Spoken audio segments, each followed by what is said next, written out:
Olá, você está no canal Os Federais do Ensino, Papo Trânsito, e o papo de hoje é sobre a infração por transitar na faixa exclusiva de ônibus, uma das multas que mais gera dúvidas nos condutores. Pois é, essa é uma dúvida super comum, né? E hoje a gente vai esclarecer isso de vez. Vamos entender direitinho o que a lei diz, quando é que a multa vem com certeza e, o mais importante de tudo, quando é que não cabe multa de jeito nenhum. É uma confusão danada para muita gente, mas hoje a gente vai deixar tudo bem claro. Para organizar o nosso papo, nós separamos em 5 pontos principais. Vamos entender a infração, ver as penalidades, saber quando a multa é garantida e, claro, a parte que todo mundo quer saber, as exceções. E no final, a gente ainda decifra aqueles termos técnicos do trânsito. Então vamos lá, começando pelo começo. O que é, de fato, essa infração da faixa exclusiva? Olha, a definição oficial não tem muito segredo, não. Não é basicamente isso. Transitar com o veículo numa faixa que foi feita e regulamentada só para o transporte público coletivo de passageiros. Simples assim. Claro que a própria lei já fala, né? Salvo os casos de força maior e com autorização, mas a regra geral é essa aí. Beleza, já entendemos o que é infração. Mas e aí? Se acontecer, quais são as consequências?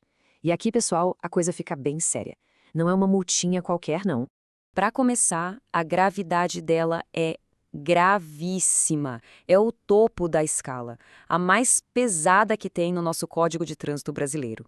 E o que isso significa na prática? 7, isso mesmo, 7 pontos na carteira de habilitação. É ponto pra caramba. E como era de se esperar, não são só os pontos, né? Junto com eles vem a penalidade que mais dói no bolso de todo mundo: a multa. E atenção agora, porque tem mais um detalhe que muita gente esquece ou nem sabe. Além da multa e dos pontos, tem uma medida administrativa prevista que é a remoção do veículo. Isso mesmo, o carro pode ser guinchado. Ok, a gente já viu que a consequência é pesada. Mas então, para que a multa seja aplicada, quais são as condições? O que precisa ter no local para que a autuação seja válida? A lei é bem clara quanto a isso. O primeiro requisito, que é indispensável, é a sinalização vertical, ou seja, tem que ter essa placa aí, a R32. É ela que informa oficialmente que a circulação ali é exclusiva para transporte coletivo. Mas atenção, não é só a placa, esse é o pulo do gato. Para a autuação ser válida, é obrigatório ter a placa R32 e a pintura no asfalto, a tal da marcação de faixa exclusiva. É um combo. Se faltar um dos dois, a multa não pode ser aplicada. Guardem bem essa informação. Beleza, agora que já vimos quando a multa é certa, vamos para o outro lado da moeda, a parte que com certeza mais interessa. Quando é que não dá multa? Quais são as benditas exceções?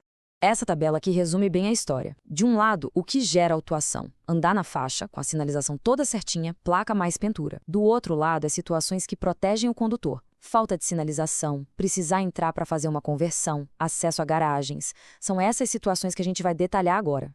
Então vamos listar direitinho essas situações para não ter erro. Primeiro, o que a gente já falou: se faltar a placa ou a marcação no chão, não pode autuar. Outro caso bem comum: entrar na faixa para acessar uma garagem ou um terreno que fica ali do lado. É permitido. Ou então, para fazer uma conversão, virar numa rua onde a faixa fica tracejada, sabe? Aquilo é o convite para cruzar.